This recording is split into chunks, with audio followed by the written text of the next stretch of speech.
Me and Clarence Benish here. His name is Clarence Benish. He is a Professor Emeritus. Professor Emeritus at Pawnee College. Had a lot of, 28 specialties? Well, I taught 28 different courses, yes. So I'm going to say that's 28 different courses. And he's inspired many around here. But we developed a little thing that we experimented with back in 2020. Did maybe around 28 episodes. Really? Of Rambling with Rooster. Yeah. So this is just an interesting thing. We're gonna partner up here and bring ramblings back to nowadays here and see what we can get going. But we're gonna kind of just tell some stories. Rambling with Rooster. Yes. And the theme is snakes. Snakes. Snake. We'll have a theme. We're gonna talk about snakes in this little episode. We got some props to kind of show you. So anyway, this is All right. I'll let Clarence start off. We're actually sitting. We're sitting in the backyard of what I used to call the funny farm when all the other people were living here. Now I call it, what do I call it? Rooster's Roost. There we go. But it's the backyard where I grew up. And the first time I ever got bit by a snake was right over here by the barn. I was just a little feller. I'm going to keep it short now. And I didn't see it, but I sure felt it. Been running in the house, and I had 2 little snake bites on it. Don't know what it was, but it hurt. And well, obviously it wasn't too bad because I made it. But that wasn't my first snake story. It wasn't my first snake bite, first snake encounter. But Right over there. a lot more happened in this area, in the pond and on the road. But Scott has something from the Panhandle, I understand. From the Panhandle, that's right. I'm from the Okie Panhandle, Beaver County area. I grew up with rattlesnakes. Rode over here in my bicycle in the Pawnee County to chit chat with a fellow snake wrangler fighter, survivor. But I've I got a plethora of snake stories myself. Just thinking I don't even remember my first. You know what? I tell you what, I was being babysitted at this place. If I can remember that, just youngest I can be, thinking about snakes and being babysitted by the Mayhaffey girls. And I remember their bathroom, it was something, I think a big old snake came in through the toilet or the tub. I think it was maybe the tub. So Wow. one of the big old black Yeah. rat snakes however, I don't know how he got in. They got in that plumbing, the sewage, whatever, came in the back drain and right in through the... Black snakes, they like Yeah. hanging around the houses because they like to eat rats. I remember one tale from a guy down the road. He told me this. He come home and he said, well, why did someone throw that old rubber hose up on the roof? And he grabbed that, what he thought was a rubber hose, a big one, for farm equipment or something. Well, it wound up being a 6-foot black snake. Well, he grabbed it by the tail and he decided he'd go ahead and throw it once he realized it wasn't a rope or a hose. And I had a similar situation happen over just a couple miles over, living in a mobile home. Walking out in the pasture one day, and it was in December. And I wasn't expecting to see rattlesnakes. In December. In December. But it was a sunny day, and there was a little rattlesnake. It looked dead. I said, well, it probably came out here and got too cold, but, well, it wasn't that cold that day. That's what fooled me. I said, well, it's dead. I'll just reach down and pick it up. And just about to pick it up, I thought, there is a possibility that this snake is asleep. Right. So let me poke at it with a stick. That's an old country saying, poke at it. Poke it with a stick. So I poked it with a stick. Well, it was asleep. It was trying to get the little rays of sun that had come out on that day. And so it just rattled its little tail. It was only about 3 foot. Well, I had a fence post nearby, a wood fence post. That's what I should have poked it with. Well, I did poke it with it, and I finished it off. And I decided I was going to eat that snake. So I cut its head off, and I skinned it, and I ate it. And that was my first snake, and I think it might have been my last one. I liked it, and it tastes like sweet fried chicken. People say, Rooster, what does snake taste like? Sweet fried chicken if you fry them like a like you do a piece of chicken. Yeah, around Christmas usually when they're Yeah. yeah, they're still cool. They come out for the sun. They're just ready for that Christmas meal. But I got a bunch more stories, but it's your turn. All right, so rattlesnake. Do you know what kind of rattlesnake? Because we got different rattlesnakes where I come from. Well, yeah. Now, see, around here, it's just the diamondback. Diamondback. Really? I haven't seen a diamondback. I've seen velvet tails, those little temper rattlers. I've seen those, and copperheads. The only two I've seen. I've never seen any big diamonds. So there's diamonds around here. I just have not seen them personally. Well, I may be wrong, but that's what I thought it was. More than likely, I mean, they should probably here. But this, but out there in my part of the country, out in there, it's a timber top on rattlers. They could be timber rattlers, but I'm not real sure about the difference. Well, these But I know a copperhead when I see one. they are different. I've only had 2 encounters with copperheads, and they both attacked me. Well, I'll tell you real quick on that. There's these rattlesnakes out there. Yeah, tell me about it. They're a little different. So they're diamondbacks, big old diamondbacks. I've seen sidewinders and just a plethora of these big, giant, growing snakes. And Now, when you say growing, how long is the biggest snake you've seen? oh, I'm maybe seeing an 8 foot and bigger. I mean, they get so big that they're like they go square almost, and they're you can usually tell how old they are by the buttons Right on the tail. on there. And I remember seeing one. He was 30 something, I think. Woo! Was what that was. I ain't never seen one. I've heard stories about an 8-footer. They'd hang Pretty it close. from a post at a gas station. It'd be hanging up there, and so you could see the whole length. But I never saw one in person. The biggest They're snake scary. I ever saw was a black snake. Now, it was 8 foot at Yeah, least. They get big. It was 8 foot, about 4 inches in diameter. It's a chicken, egg-eating son of a gun. Oh, yeah, we were talking about that earlier. They like to get in the chicken coop and go in the nest and just start swallowing the eggs whole. And Yeah, we got bull snakes out where I come from. We have some. I mean, I've seen rat snakes, but more than anything, I see like those blue racers. yeah, That's the darkest ones I saw. But yeah, we had they were bull snakes, is what we called them. But they look just like a damn rattlesnake, I swear you. And just their head's different, but they also imitate a rattlesnake. And when they're threatened, they'll make the sound. They'll twist Oh, their tail. really? Yeah, Really? I've got videos of it, all kinds of stuff. I had some experiences, and they're just as plentiful as any of these rattlesnakes. So it was constantly survival out there. Step out and you had to look where you stepped every day. You come out and there'd be rattlesnakes inside the little inset. I mean, they're always out there. So yeah. Well, my last encounters were right here at the house when Mother was still alive. And they're kind of funny stories, but let's hear 'em. they don't sound true, but they are. Let's hear it. Well, now it's an old house built in '54, and we had propane heaters in the bathrooms.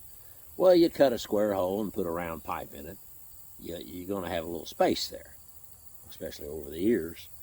And so, mice and maybe little snakes can crawl in there. Well, one day I went back in the bedroom, and it had a half bath in there, and I heard something fall in the sink. I said, that's strange. Of course, we were having earthquakes, and I thought, well, I didn't feel one. And I got up, and I heard something else fall in the sink. So I walk into the little bathroom there, and I'm looking down at the sink and seeing 3 or 4 little items, toothpaste and little bottles. Well, when I look up, there was a snake looking right at me. Not 6 feet, not 6 feet, not 6 inches from my face. And this is what happened. I figured he'd come in through the pipe next to the heater. There's plenty of room there from underneath the house. And what he was doing, he was seeking out the sun rays that were coming through the window, and it hit the trifold mirror medicine cabinet. So he just keeps climbing toward more and more heat, more and more sunshine. And when he got up on the trifold medicine cabinet, he went between the shelves, opened up all the windows or the mirrors, and knocked off little toiletries into the sink, and that's what I heard. Now, so we're looking at each other, we didn't look very long, and I made a little retreat. Not too hasty, because he didn't look dangerous. And I went into the living room, my mother sitting in the chair, and I said, "Ma, where's your old people pick-em-upper?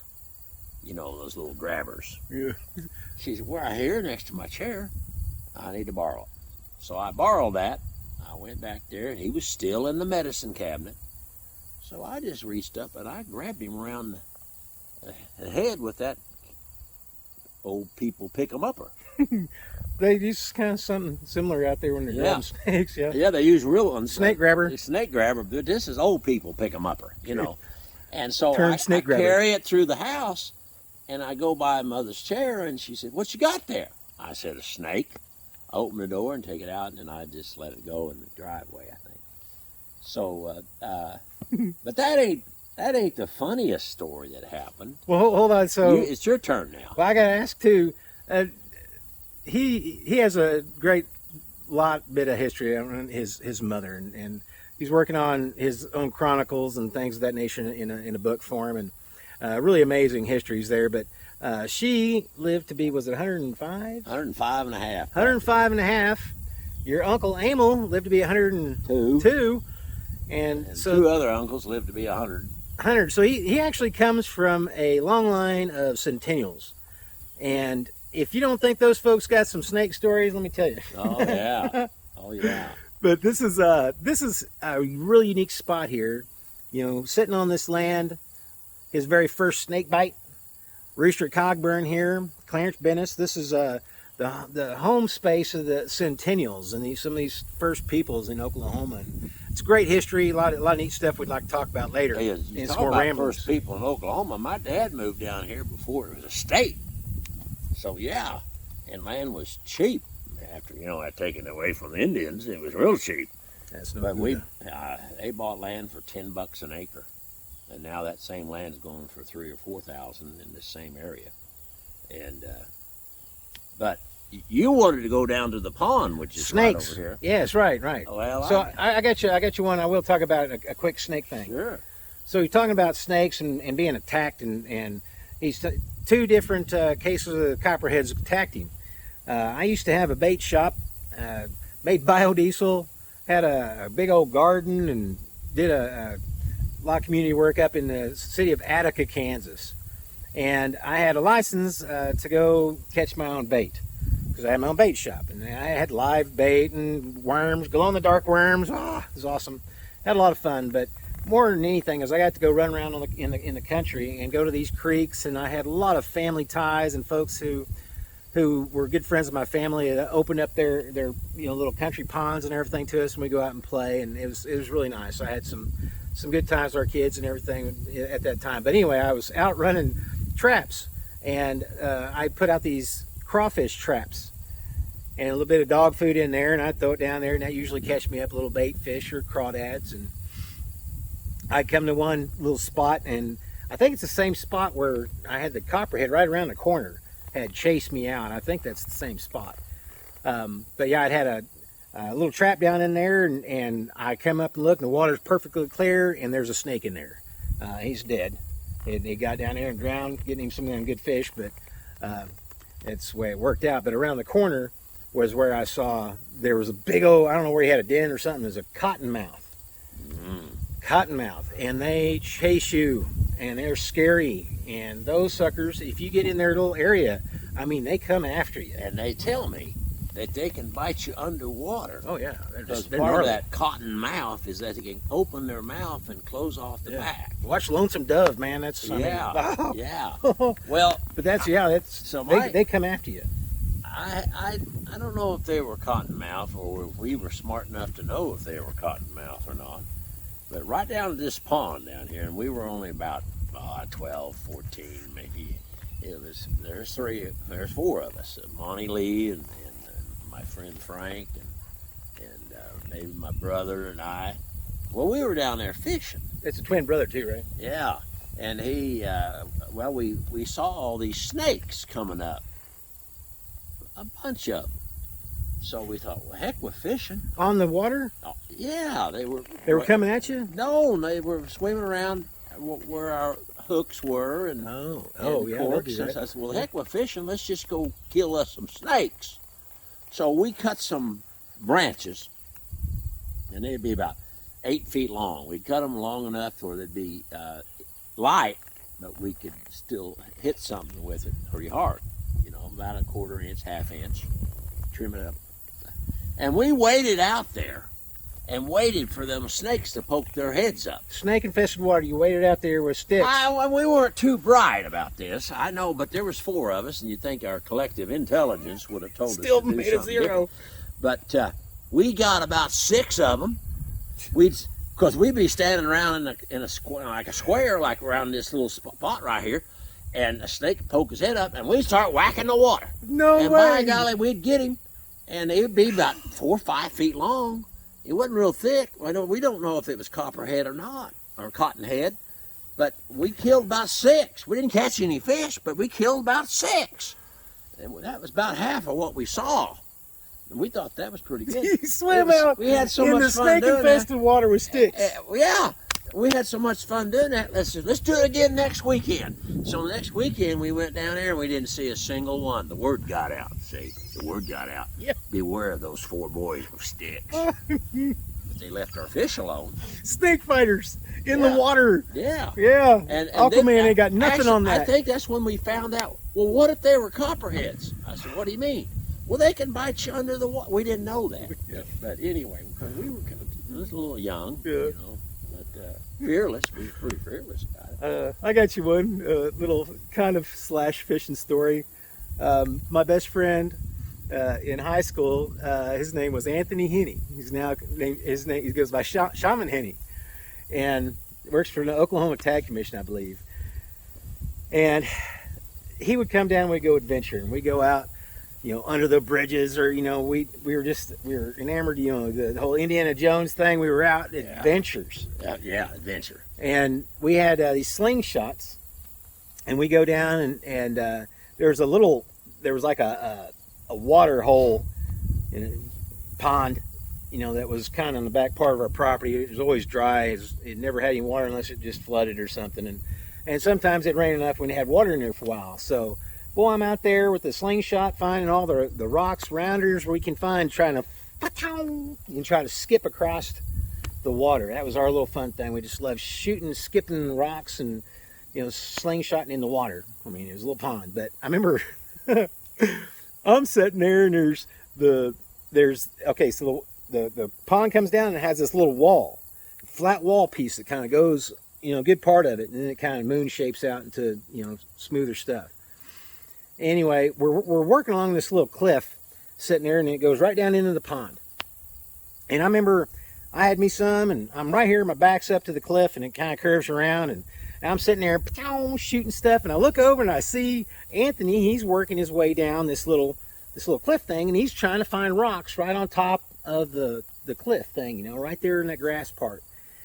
And I remember sitting there, I was going to shoot something, and I hear him, ha ha, you know, he just makes a sound, and I look over just in time to see him doing this backwards thing that was just, it was just like Matrix type stuff, and this rattlesnake launching from that ledge. It's sitting there going, pow, and it's Anthony's falling backwards towards the pond. This snake's coming all the way out, fangs out to grab him, and he just barely made it. That sucker hits the ground, and Anthony was up, and pew, he was up, and I didn't even try to shoot it. I think I took off too.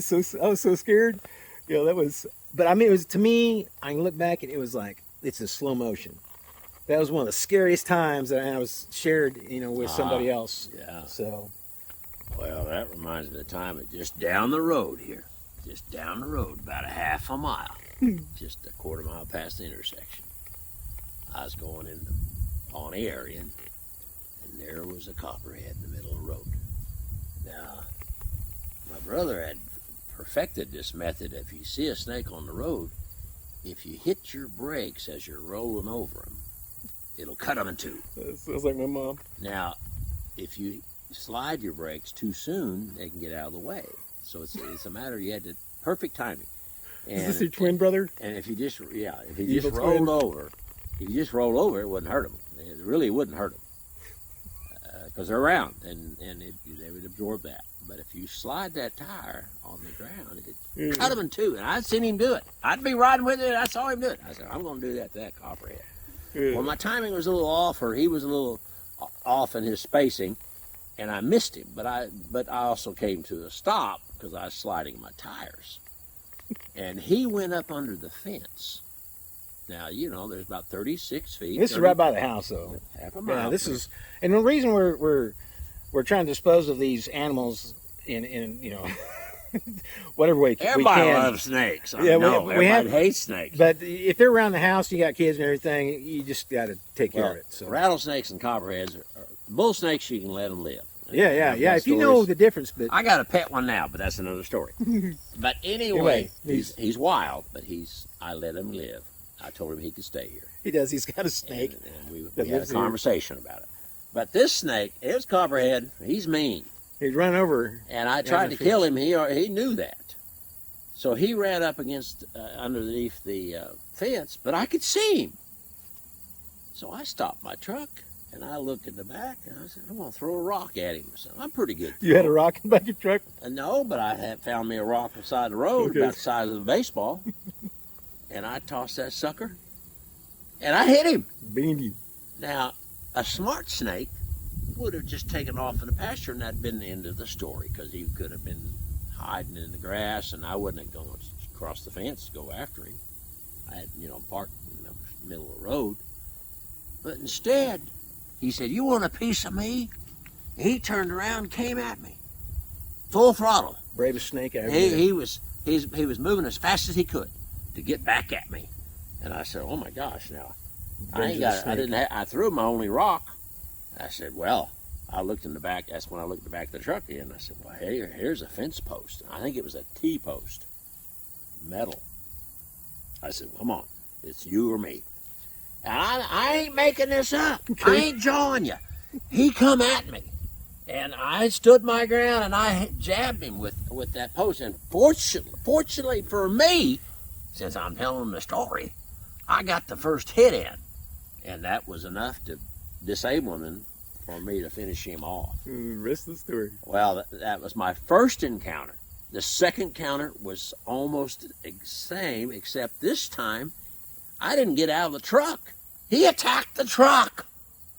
It was this time of night. It's getting dusk, and I was going down there just a few miles from here. And I said, oh, and I was driving about 50 miles an hour, and I was going pretty fast on a country road. And here he comes. He's running across the road. I said, I don't think I'm going to get close enough to him to slide my tires on him. I didn't have to, because he got in the middle of the road, and he saw my evil intentions, and he reared up like a cobra, and he struck the front bumper of my Ford F-150. As you're going... I'm 50 miles an hour. Well, I heard him, his head hit the bumper. He didn't hurt the bumper, but I didn't see him under the truck, and I didn't stop and check the fence rolls either, because that was the end of the encounter.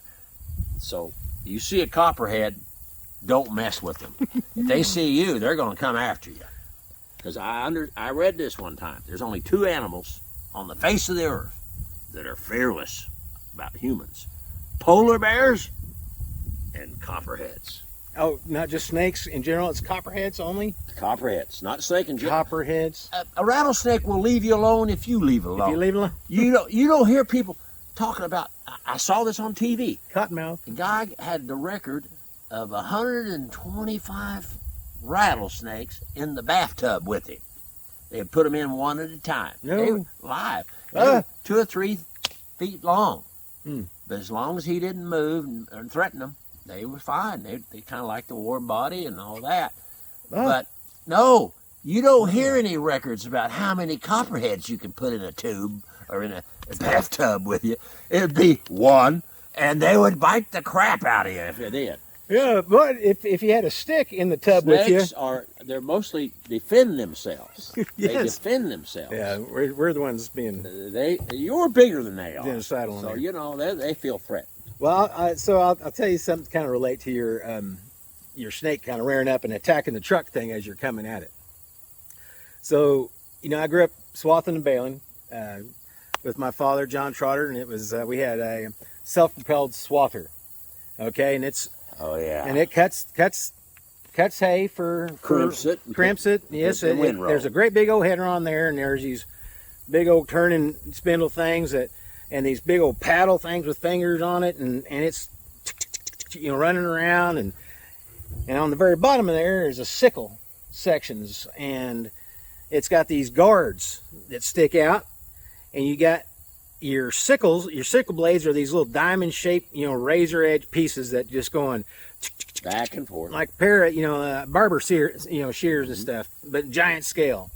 So that's what cuts the hay, and is paddled into that auger thing that pushes it back into the big old crimper and into a Windrow. Windrows. Yeah, that's what we couldn't think of. Exactly. So Windrow. one of the things is I can relate is, and he can speak this as well, is spent a lot of time bucking bales and running hay and everything. It wasn't much you couldn't do that you would maybe throw a bale and it'd be a snake wrapped up in there, sometimes dead, sometimes alive. And sometimes mad. Yeah, and peed off. You sitting there, but they get bound up into that feed. Sometimes when you're baling, and so I've also had the experience of I kept running across these dead snakes that were out in the field.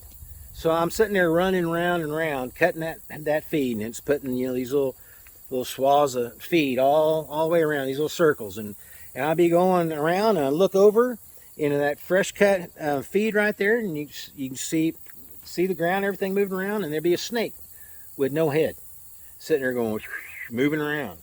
Yeah, and I'm like, ooh, what the hell? Raised its head and yes. So I saw a bunch of them. These dead snakes that are kind of popping up. I'm sitting there I'm just cutting the hay, and there's all these snakes, and whenever they get threatened, they'll come up, and that header was just so far off the ground, it was perfect. And well, it's like the Dale story. In his little fantasy story, the guy had all these cobras coming down the road, and they are all reared up. So Dale Scholl. Well, one little swipe of his sword, he cut all their heads off because they are all the same level. Was that one? That was one of our older Rooster, Rambling with Rooster episodes, wasn't it? Yeah, that was a couple right. years ago. Yeah. Well, we're bringing it back. Story. I think we're doing pretty good so far. I think. Doing good, doing great. Yeah. Okay, so we've got a couple. Let's kind of back off the killing animal thing, but I mean they're threatening. Well, how about my baby snake story? Let's end it. Which one? I ain't told you this one. All right. And it happened right. I got one too. Go ahead. It happened right there. A baby snake. Baby. Well, about 6 or 8 of them. Oh, and they're about 6 inches long. Right in my bedroom. Are you ready for this? Well, the old house, and it's hard to cool down some of these hot summers. And so started putting ceiling fans in. I said, I think I'd like to have a nice little ceiling fan back here in the bedroom and turn on at night. And not a big one, just a little one, but it'd be fine. Well, it's going to be in the middle of the room. It's going to be right over on top of the bed. So, do that. You got to take the old light off. So, I might have had someone help me, or it could have been by myself, because what happened next made me forget a lot of things. I got the light off, and the little bracket that holds it up into the ceiling, and when I pulled that down, 6 baby snakes fell in the middle of my bed.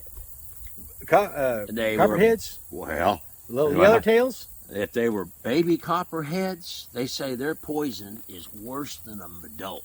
Concentrated. Little bright yellow tail. Well, they were the same color as a copperhead, about 6 to 8 inches long, all the same length.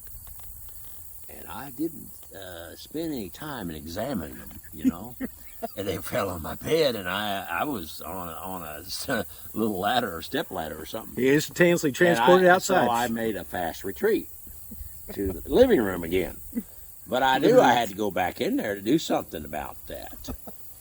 So I didn't know what to do, but then I thought, well, in my closet there is a access door to the crawl space under the house.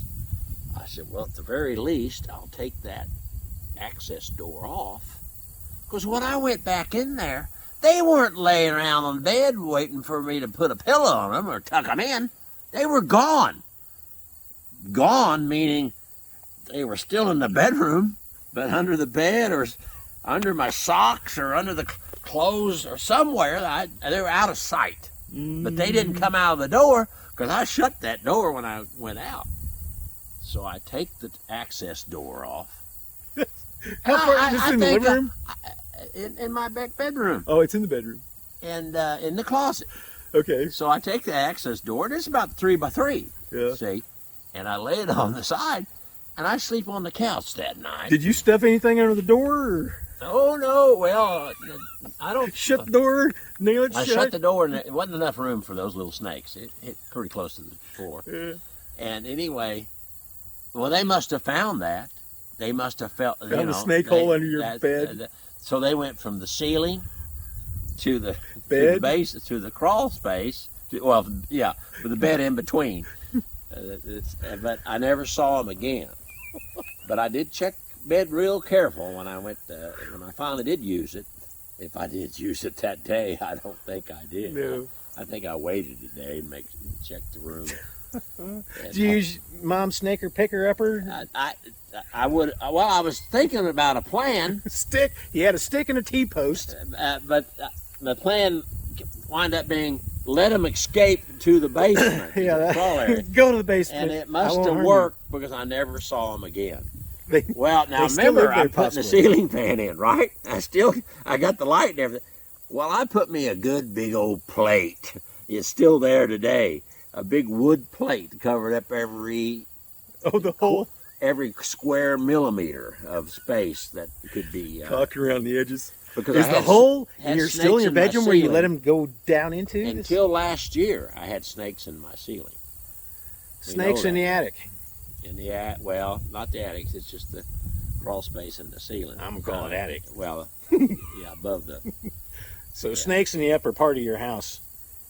And they're constantly we finally falling down. got rid of them. Every time they would go up there to do wiring work or put some insulation in, they'd see these big old long 3-foot snake skins. Oh, there's full of snake skins? They didn't actually see the snakes? Well, a couple times they did, but mostly, the snakes would get out of the way as they're coming up there. You can't sneak up on a snake crawling into the attic because you're making a lot of noise, and they know you're coming. Vibrations, Oh, well, yeah. But I think they did see a couple in all these years, all the time. And I never went up there. I'm too big to go up in the attic. I was afraid I'd fall through. Or my electricians did, last year. Yeah. But anyway, that's snakes on the bed. That's a good way to end the snake story episode. That's a good one. And we go to something else. Of course, I got the big snake story and some others, but. Well, we'll do maybe a part 2 of snake stories. Yeah. But we really appreciate you guys kind of tuning in, and maybe if you've even listened this long, we hope you have and enjoyed it. Yeah. Get on there and comment, say and something. Send this to people who love snakes. I'm being sarcastic. If they don't like to hear snake stories, let them listen to it late at night. Yeah, don't listen to this. As they're sleeping in bed, laying there, and looking up at their ceiling fan. Is that a space around my round outlet there? Yeah, just make sure you put escape hatches in all your bedrooms in case a snake does fall from your ceiling and land on your bed. You just got to be able to open that hole. Yeah, do you a hole in the so they can go floor. live in your basement. So that's basically the moral of this story's have a crawl section space here. that they can go to. Yeah. But guys, thank you very much. Appreciate you tuning in and hanging out with us and just doing some more rambling. Enjoyed with Rooster. John with you. Yes, and this is